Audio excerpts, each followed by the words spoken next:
Assalamu alaikum, class 8. Hope you will be fine. Students, here is your book, New Oxford Modern English. So let's start our today's topic.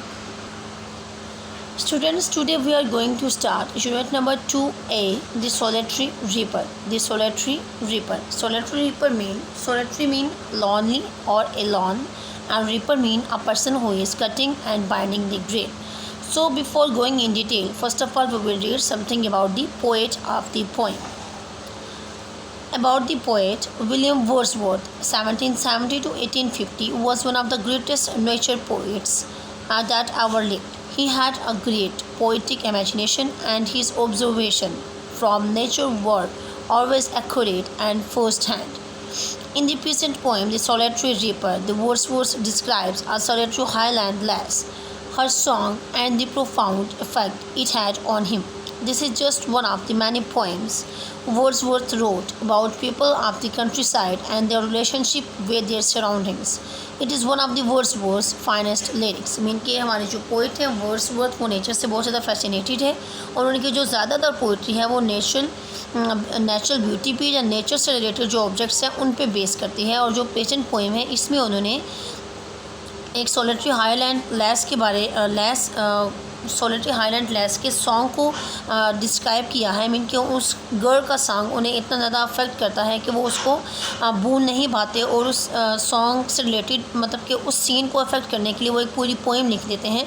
और उनकी काफ़ी सारी poems हैं जो कि country side से related है, जिसमें वो वहाँ के रहने वाले लोगों का और उनका रिलेशन, उनके जो इर्द गिर्द के सराउंडिंग के साथ उसका रिलेशन है उसको वो बयान करते हैं। मीन इस पोएम में हम ये पढ़ेंगे कि वो जो गर्ल है वो इतनी इन हमाक से इस सॉन्ग को गा रही है, जो भी वो गाना गा रही है मतलब कि उसे अपने इर्द गिर्द के सराउंडिंग का कोई मतलब नहीं है उसके इर्द गिर्द के सराउंडिंग से। उसकी जो ज़्यादातर तवज्जो है वो अपने गाने की और अपने काम की तरफ है, मतलब कि उसकी अपने काम पे ज़्यादा फोकस है और साथ साथ जो सिंगिंग कर रही है उस पर।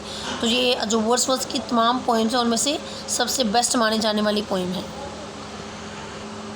Okay students, now let's start our today's topic. First of all we will discuss some sight words. First word is behold, see, binds, ties, chant, sing, haunt, place, visited frequently. Favorites, island near Great Britain, lay, song, melancholy, sad, plaintive, mournful, profound, having or coming from a great depth, ripping, cutting, grain or similar crop, strain, burst or short spell of music or poetry, yawn, that, person or things over there. Okay students, now come on the reading. Behold her. Behold mean look carefully at her, single in the field, and she is single in the field. Yawn, solitary, yawn mean she, girl को represent करे. Solitary mean alone, she is alone in the highland lass. Lass mean girl and mean कि that girl is alone in the highland. Highlands होता है कि upper area of any place. Means कि from two lines we come to know that there is a girl in a field and he is alone and he is single and alone, reaping and singing by herself. We come to know that she is reaping and singing by herself. Okay students, stop here or gently pass. We come to know that the poet is pointing towards somebody. Means कि वो किसी को point out कर रहा है या किसी से पूछ रहा है या किसी को रेफ़र कर रहा है। मीन्स कि स्टॉप हेयर और जेंटली पास मीन कि यहाँ पे रुका जाए और जेंटली पास और quietly pass from the girl without disturbing her. Alone she cuts and binds the grain. She is alone and she is cutting and also binding the grain and sings a melancholy song. Strain, melancholy mean sad होता है and strain mean song होता है. वो कहते हैं कि the girl is alone in the field but she is singing and binding the grain and also she is singing a melancholy song. Oh listen for the wail profound. वो कहते हैं कि oh listen सुनते हुए उसका song for the wail profound. Wail mean belly, profound mean होता है कि डेप्थ वाली, गहराई वाली. Oh listen for the wail profound is overflowing with the sound. Sound होता है आवाज़ के साथ, overflowing होता है कि to flow with something. वो कहता है कि I think the whole valley is affected by the girl's song. Mean के जो मुकम्मल वादी है वो उसे ऐसे लग रहा है कि वो उस लड़की की गाने की आवाज़ के साथ बह रही है. इस overflowing with the girl's song. Okay students, next हमारे पास स्टैंजा नंबर 2 है इसका. No nightingale did ever chant more welcome notes to weary bands. Nightingale है गाने वाला परिंदा, डिड एवर चैंट मीन कि उसने ऐसा कभी नहीं गाया होगा। More welcome notes to weary bands, welcome notes mean welcome notes mean कि खुश आमदीद करने वाला गाना। टू वेरी बैंड्स होता है कि tired people, bands mean group of travellers, of travellers in some shady hands, travellers की जो ट्रैवल करके एक जगह से दूसरी जगह पे आ रहे हैं। इन सम शेडी हैंड्स, शेडी होता है कि टू टेक रेस्ट, हार्ट्स होता है कि किसी जगह पे फ्रीक्वेंटली प्लेस होता है मीन कि किसी सायादार दरख्त के नीचे या सायादार जगह पे क्या करते हैं ट्रैवलर्स जो आराम करते हैं। एमंग अरेबियन सैंड्स, जो कि अरेबियन डेजर्ट से वापस आए हुए लोग होते हैं, उनके लिए जो नाइटिंगेल का सॉन्ग होता है वो एक वेलकम नोट होता है, उन्हें खुश आमदीद करता है। और जब वो किसी जगह पे आराम कर रहे होते हैं सायादार दरख्त पे, मीन्स के one travellers came from Arabian sea and they take rest under the shady trees, though welcome, so Nightingale's song is a welcome note for them। मतलब कि नाइटिंगेल का सॉन्ग उनके लिए उन्हें खुश आमदीद करता है कि वो अपने सफ़र से वापस आएंगे और अब वो आराम कर रहे हैं, उन्हें खुशगवारी का एहसास होता है उसके सॉन्ग को सुन के। तो यहाँ पे पोइट कंपेयर कर रहे हैं इस लैस के सॉन्ग, इस गर्ल के सॉन्ग को नाइटिंगेल के सॉन्ग के साथ कि इस लड़की का सॉन्ग ज़्यादा खूबसूरत है बजाय नाइटिंगेल के। वो कहते हैं कि मैंने ऐसा कभी नहीं सुना, नाइटिंगेल को भी इतना अच्छा गाते हुए कभी नहीं सुना जितना कि वो गर्ल अच्छा गा रही है। स्टैंजा नंबर 2 में ही नेक्स्ट आगे वो उसको इसके सॉन्ग को एक और बर्ड के साथ कंपेयर कर रहा है। A voice so thrilling never was surd, कि ये बहुत ही चार्मिंग आवाज़ है, बहुत ही खूबसूरत आवाज़ है। A voice so thrilling never was surd, कि इस तरह की आवाज़ को पहले कभी नहीं सुना गया। In spring time from cuckoos bird, कि स्प्रिंग टाइम में हम कुकू बर्ड्स के सॉन्ग को सुनते हैं, but this voice is not so thrilling like this. Breaking the silence of the sea, silence होता है कि खामोशी, peaceful condition, peaceful atmosphere of the seas. Among the forest Hebrides means कि Scotland में जो क्लस्टर्स ऑफ हाईलैंड्स हैं, जो खामोशी वाली जगह है, पुरसुकून जगह है, वो क्या करती है, जो कुकू बर्ड्स का सॉन्ग है वो समंदरों की खामोशी को भी ऐसे पता चलता है कि उसकी आवाज़ समंदरों की खामोशी को तोड़ रही है, वो इतना अच्छा गाता है। लेकिन जो गर्ल का सॉन्ग है वो उससे भी ज़्यादा अच्छा है। पोइट को गर्ल का सॉन्ग बहुत ज़्यादा फैसिनेट कर रहा है, तो वो कह रहा है कि उसका सॉन्ग इन दोनों बर्ड्स की निस्बत क्या है, ज़्यादा बेहतर है। Okay students, come on the page number 31 stanza number 2 और 3। Will no one tell me what she sing, perhaps the plaintive numbers flow, for old unhappy far off things and battles long go. वो कहता है कि if any one tell me words his song related to, कि उसका song किसके बारे में है। Here the poet is confused, he could not understand about which things is the girls song about, मतलब कि वो अंडरस्टैंड नहीं कर रहा कि जो लड़की का सॉन्ग है वो किससे रिलेटेड है, वो किन चीज़ों के बारे में अपना गाना गा रही है। तो यहाँ पे देन वो इसको अपने से ही इमेजिन करता है कि maybe his song is a sad song related to old unhappy for of things, means the things that has happened or the things that will come in her life again, or his song may be related to a battle, or is it more is it some more humble होता है कि normal song, normal मतलब कि आम जो गाना होता है वो है familiar matter of today's, or it will be related to his familiar matters। some natural sorrows, maybe some natural sorrow, loss or pain, loss mean कि शायद he has lost something or in a painful condition, that has been or maybe gain mean कि जो कि उस पर गुजर चुकी है, or that may be again, or that it will comes again।